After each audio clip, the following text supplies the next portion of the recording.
After placing Donna Sorrow in a match with Aria Sorrow last year, I started taking a look at the other games on the Castlevania Dominus Collection and discovered, well, a lot of people were saying Portrait of Ruin is better than Donna Sorrow. Being more than a decade since I played this game on the DS, I decided the time is right to jump back in. And yeah, my mind's still the same. It's about the same place as Lament of Innocent. Up there in the Castlevania Pathon, yes. But it's no Symphony of the Night, Super Castlevania 4, or Aria of Sorrow. I think there's a lot of people who are judging this on the first half of the game, which is incredibly stellar. But the second half, it falls apart quite a bit. Let's check it out. It's simple Castlevania fare. In the middle of the 1940s, World War II just ended in Europe, and due to all the bloodshed that happened in the war, Dracula's castle has reappeared early. Jonathan Morris, the son of John Morris from Castlevania Bloodlines, and the grandson of John Quincy Morris from Bram Stoker's book, is out to stop them. Now, look, I like the idea of adding the book to Castlevania lore, but John Quincy was a young bachelor. He certainly didn't have any grown kids. Also, if I were going to go by the book, I should mention sunlight does jack shit to Dracula. The heroes encountered him quite a few times walking around in the middle of daylight, even engaging in an altercation with them, and he promptly kicked their asses. Sunlight wouldn't kill him. Anyways, Jonathan has the Belmont's whip, the vampire killer. Problem is he can't use it very well because John never bothered to teach his son how to use the whip. Hence, he's bringing a friend and local witch, Charlotte, around for backup. Once they discover that Dracula hasn't been resurrected, rather the demon castle has been hijacked by a vampire named Bronner and his two daughters, and there's also a mysterious ghost named Wind who knows about Jonathan and the whip he possesses, as well as why his father never taught him how to use the whip, and why the Belmonts no longer have it. And yes, it's all set up for that epic showdown with Dracula in the year 1999, where Julius Belmont will kill Dracula once and for all and set the stage for the Sorrow protagonist, Soma Cruz, to make an appearance. Yes, that ultimate showdown with Dracula. When are we going to be getting a game with this storyline, Konami? Oh, very soon. We are just waiting for our friends at Capcom to finish Mega Man Legends 3 before announcing it. So, any day, right? Yes. Give or take several eons. Yay! Alright, kidding aside, the game story is entertaining enough. It's not as good as the original Aria with its mystery of who's destined to be Dracula's successor, who's the real threat in the story and the narrative. But it's a fun little side story for Castlevania. John's got a nice Indiana Jones type personality, and Charlotte's your typical young female anime protagonist, somewhat flirty. And don't you dare call her a kid unless you want a whoopin'.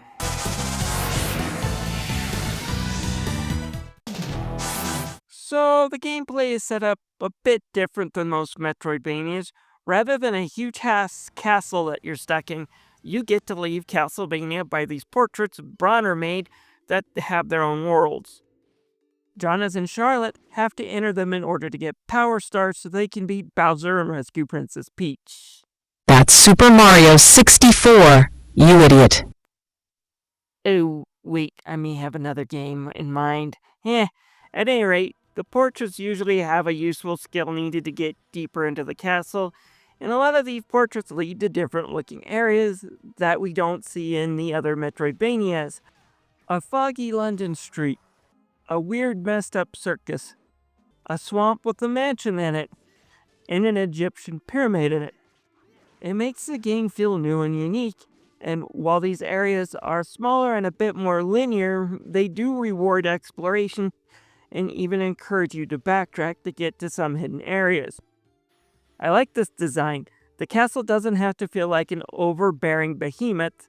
Things are separated, and I have an idea of, oh yeah, that missing piece was in that area, and that bell I missed was in the Egyptian pyramid, and I might want to go back to get it if I want the real ending.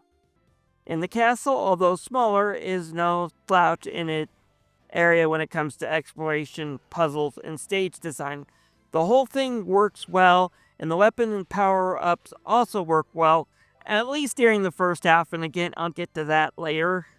As you now have 2 protags, you have multiple ways of handling the situation. You got Jonathan, who can wield whips like Belmont's, but also blades, making him more diverse with weapons than your average Belmont, and a lot of fun to control. If you do choose whips for our plucky adventurer, he does feel like a Belmont, an easier to control Belmont, but a Belmont nonetheless, and it makes it fun. Charlotte is a mix between Marie Reynard and Sypha from Rondo of Blood and Castlevania 3 respectively. She's a bit faster than Jonathan in her attacks, but she's got less range, but it's her special abilities that make her special, as she can recharge magic a lot faster than Jonathan, making her a useful character in situations where striking with the sword or whip once or twice won't do. You can also call on both characters at once and do things like jump off each other for a higher jump, or have one stand still on a switch and the other move to get through doors or to higher places. There are a lot of good puzzles with these mechanics, and the game makes good work of them. So great weapons, great puzzles, 2 unique Castlevania characters that can switch back and forth and you can use simultaneously with the controls in a system easy enough for a beginner to understand. Where does this fall apart? It's going for the true ending. Yeah, if you only played the first half where you go against Bronner's daughters, beat them and call it quits, I can understand why you thought this was a great but short game, but that's obviously not the real ending. To get the real ending, you have to use the Toad Morph here in this area of the pyramid to get the Sanctuary spell, and use this long as hell in the wind-up spell against the 2 sisters to free them from the curse. Once humans, the 2 will offer to help Jonathan out by unlocking Vampire Killer's true potential, provided you can beat a very hard optional boss that is Richter Belmont. Also, in order to get to Bronner's lair, there are 4 more portraits and worlds you have to explore and beat. Where are these 4 paintings that you have to go to in order to get to Bronner? They're all right in the room next door. Yep, after you save the 2, there's nothing really new in the castle to explore. You just go in and beat these 4 paintings. They're not bad worlds, however they do reuse a lot of the same looks and assets. You got another topsy-turvy world that looks like the circus. You get another London street level. The second swamp stage has a very Hogwarts feel to it. And another desert world. Now these stages aren't bad, they're pretty fun, but the fact that these environments look so similar, and the fact that it's just one room with paintings and not found in secret areas throughout the castle, kind of makes it seem like this is padding to kind of stretch out the game. Such a shame because the rest of the game is just so freaking good. On top of that, there is the Vampire Killer. Beating Richter is extremely hard, and yes, I will admit it, I'm getting more impatient in my old age, so I cheated like hell to beat him.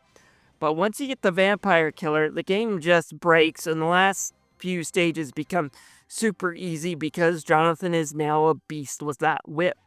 Another thing to nitpick about is there's a bunch of side quests given out by the Ghost Wind here to power you up, but you can only take a few at a time, and you can't drop them, and most of them are just busy work to do within paintings, and I never found them to be that interesting. A good idea, but not well implemented with these quests. But I should say there's more than just Jonathan and Charlotte's quests to deal with. Just like the other Igarashi made Castlevania Game Boy Advance and DS games, there are a ton of other characters. There is Richter and Maria that play like most secondary characters. No story or reason to be there. They're just there to play around and give you something extra to do, and that's fine. That said, they did make 2 big changes to them from Rondo of Blood. Richter is now the speed character, and he has a faster run and attack speed. And while Maria's attacks do go further, she can no longer run and gun, thus changing the dynamic. That's okay, I suppose. With that said, it's the sister mode, which is the prequel to the game, is interesting and fun use of the touchscreen on the DS. And if you play it on the Switch, you can also use the touchscreen as well, or you can use the pointer by using the right stick. But this is kind of fun. Both sisters have kind of different magical attacks. One can kind of attack if you kind of swipe like a sword, and the other has a kind of a nice machine gun. And as long as they have magic power, the two can levitate and even fly around. It's actually pretty fun, and I enjoyed it. Way better use of the DS special feature than the freaking seal system. And it's in its own mode too, so it doesn't mess you up in the actual adventure. Win-win on this one when it comes to the special characters. And I hear there's another one that involves being an axe armor, but I've never managed to unlock that one, so we'll just skip it.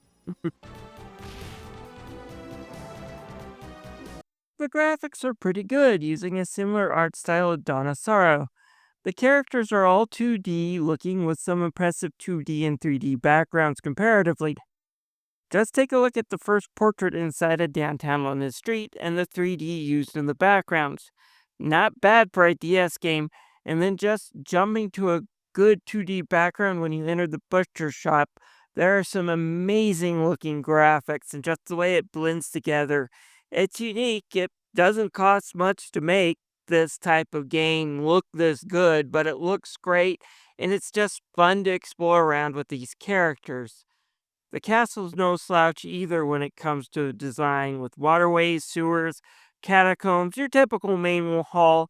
It's a bit smaller than what you expect from most Castlevania castles, but the portraits more than make up for it when it comes to game size.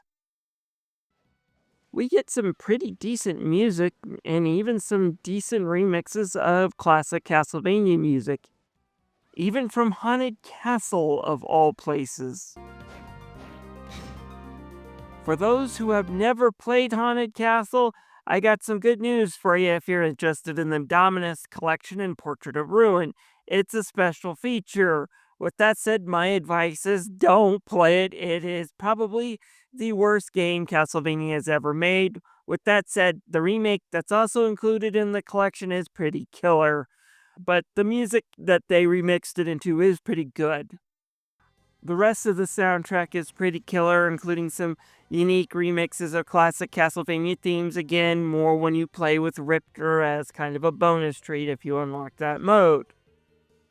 Now, when it comes to voice acting, I should let you know this is the first time a handheld Metroidvania had English voice acting, and it does help even if it's sparse, but I guess some of Charlotte's one-liners really do need that English voice acting in order for you to get the jokes and the punchlines that come with some of her antics. Well, not bad, huh? So I am kind of glad that they did it. It wasn't necessary, but it does help the presentation a lot. The voice acting in the English dub is pretty good, done by Bang Zoom, who does a lot of anime dubs. So you have the likes of Stephanie Shea, who's done the likes of Sailor Moon, do a lot of the characters as well. So it's, like I said, it's pretty interesting voice acting. Overall, I enjoyed my revisit of Portrait of Ruin. The first act is probably some of the best Metroidvania ever. Swapping between the castle and the portraits keeps things fun and interesting. It's a shame the second half is just here, enter and clear these 4 portraits so you can fight Bronner and then promptly move on to Dracula. Because like Sigma in the Mega Man X game, you know he's gonna pop up somewhere to become a pain in the ass.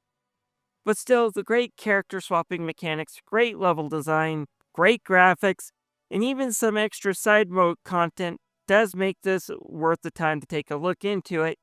And there's nowhere near as good a place as the Dominus Collection to do this. With that said, I still think Dawn of Sorrow is the better game, minus the pesky seal system, of course. With that said, Portrait of Ruin is still a hell of a lot better than the last game on the Dominus Collection.